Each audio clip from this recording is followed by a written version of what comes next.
تو واشی نے جب دیکھا کہ یہ تو جتنے بھی تھے کفار، ان کو تو یہ دونوں ہاتھ تلوار چڑھ رہے ہیں اور کاٹ کے رکھ رہے ہیں، تو چٹان کے پیچھے سے چھپو ہوتا، وہاں سے بس جو ہی سامنے ہوئے آپ کو جو برچی ہماری وہ سیدھی آپ کے اتنی زور سے نکلی تھی کہ آپ کا پیٹ مبارک کو چاہ کر کے پیچھے سے نکل گئی۔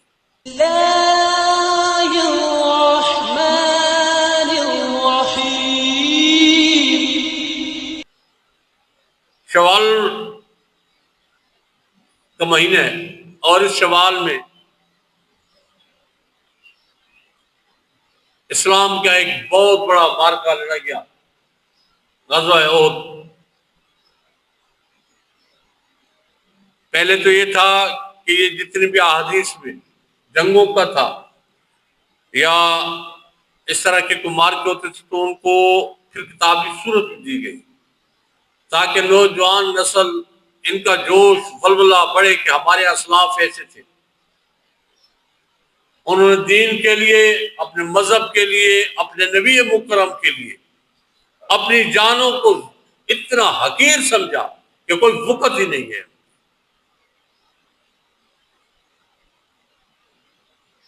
تو یہ غزوہ احد مسلمانوں کے اس میں بھی فتح ہو گئی تھی۔ یاد رکھنا میرے اللہ نے اپنے حبیب مکرم کا ادب سکھایا ہے یہاں پہ کہ میرے حبیب مکرم نے جو تمہیں حکم دیا تھا اس درے کو نہیں چھوڑنا، جب انہوں نے چھوڑا تو پھر کیا عظیمت اٹھانی پڑی، اتنا بڑا نقصان ہوا۔ اور پھر اس غزوہ احد میں میرے نبی مکرم سیدنا محمد مصطفیٰ صلی اللہ علیہ وسلم کے پیارے چچا حضرت حمزہ آپ اس میں شہید ہوئے تھے۔ اسد اللہ کا لقب پہلے ان کے ہی تھا۔ جب شہادت ہو گئی، جبرائیل امین نے میرے سرکار کی آنکھوں مبارک سے آنسو رواں تھے، بڑی دردناک شہادت ہوئی ہے ان کی، شیر نر تھے، کوئی آگے ٹھہرتا نہیں تھا۔ جبیر بن مطعم یہ اس کا غلام تھا، واشی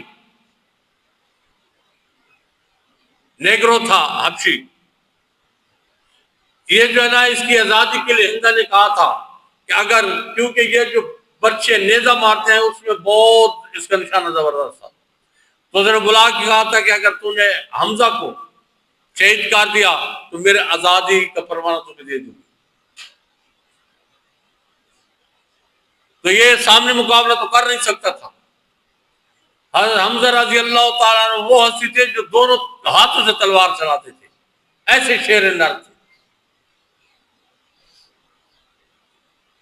اور اندر اللہ تعالیٰ نے جس طرح لقب اسد اللہ تھا، اندر جو دل تھا وہ بھی شیر کی طرح دل تھا۔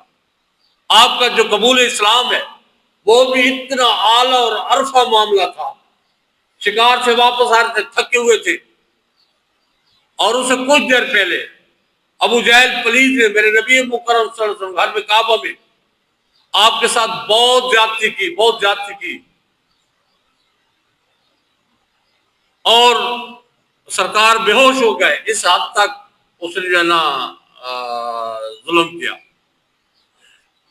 تو جو ہی آپ اس طرح گھوڑے کے ساتھ جا رہے تھے، کمان آپ کے ہاتھ میں تھی، تو آگے نا بنی ہاشم کی ایک جو کنیز تھی وہ آئی، تو آگے کہتے ہیں تم شکار کرتے رہو، تمہارے بھتیجے کو ابو جہل نے مارا ہے، وہ بے ہوش ہو گیا اندر ہے۔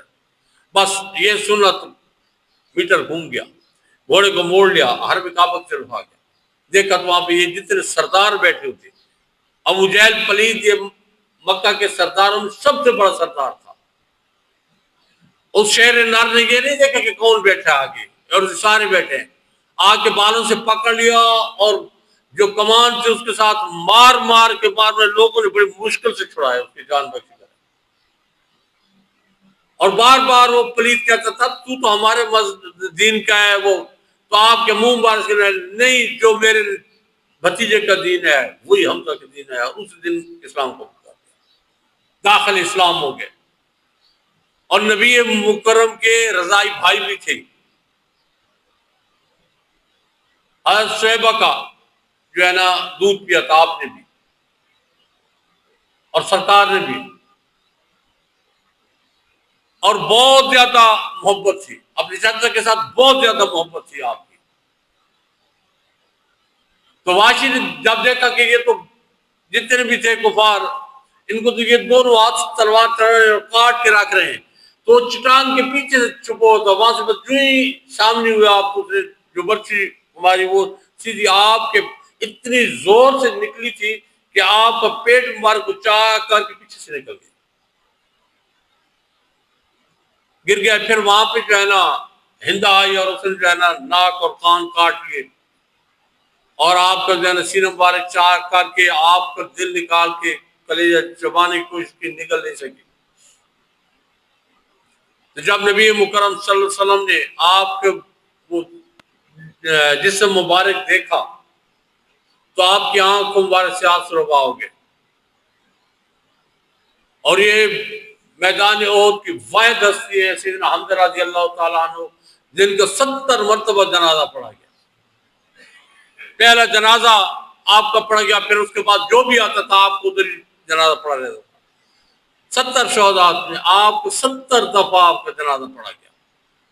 نبی مکرم صلی اللہ علیہ وسلم کتنے پیارے تھے اپنے چاچا.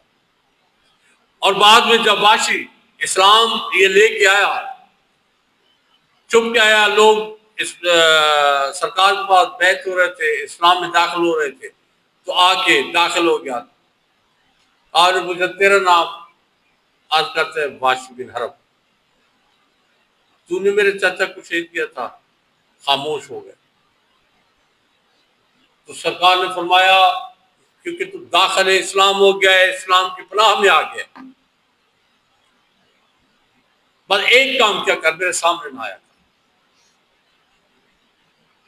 جب بھی تمہیں دیکھوں گا مجھے اپنا چاچا یاد آئے گا. اور پھر واشی بن حرب یہ دعا مانگتے رہتے تھے، چھوڑ گئے مکہ مکرمہ سے چلے گئے اور دعا مانگتے، یا اللہ کوئی ایسا موقع لا کہ میں جو ہے نا یہ جو مجھ پہ ایک لگ گیا داغ یہ کس طرح مٹ سکے. پھر اللہ تعالیٰ نے ان کی دعا کو قبول کیا. واشی بن حرب کیونکہ صحابی ہیں، دعا کو رب العالمین نے قبول کیا.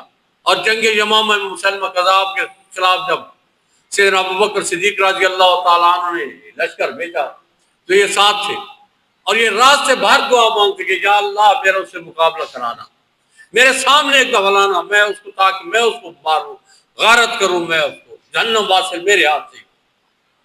پھر اللہ تعالیٰ نے وہاں پہ اس کو موقع دے دیا، تھا فاصلے پہ، جو ہی آئے سامنے کا پتہ چلی ہے ادھر سے دور سے نیزے کبار کی اور اس کو بھی اس طرح خبیث کو جو ہے نا جہنم واصل کر دیا. تو سرکار غزوہ احد میں اب مقابلہ تو ختم ہو گیا، مسلمانوں کو فتح ہو گئی، کفار بھاگ پڑے، اور خالد بن ولید جن کی قسمت رب نے شکست نام ہی نہیں لکھا تھا، قبل از اسلام بھی ان کو شکست نہیں کبھی. وہی جب اس نے دیکھا کہ سامنے والا دستہ چلا گیا، وہ پیچھے سے مڑ کے آیا. کسی نے اگر جو حج پہ گیا ان کو پتہ ہے غزوہ احد میں گیا تو سامنے بالکل سامنے ہی وہ ٹیلا ہے، تو ایسے پیچھے پھر کے آیا اور پیچھے سے حملہ کر دیا خالد بن ولید. اور بہت زیادہ پھر نقصان ہوا مسلمانوں کا. سرکار کے پاس تقریباً 12 صحابہ رہ گئے تھے، ایک صحابیہ بھی تھی جن کو ام عمارہ جن کا لقب تھا، وہ بھی کھڑے. 12 نیزوں اور تلواروں کے زخم اس بی بی نے جھیلے سرکار کی حفاظت کرتے ہوئے. اور طلحہ بن عبید اللہ وہ شیر نر تھے جو آگے ڈھال بن کے کھڑے رہے. 70 زخم تھے جب وہ شہید ہوئے، 70 زخم تھے ان کے. تو یہ غزوہ احد اسی شوال میں ہوا اور تقریباً 70 مسلمان اس میں 70 صحابہ رضی اللہ تعالیٰ عنہ وہ شہید ہوئے.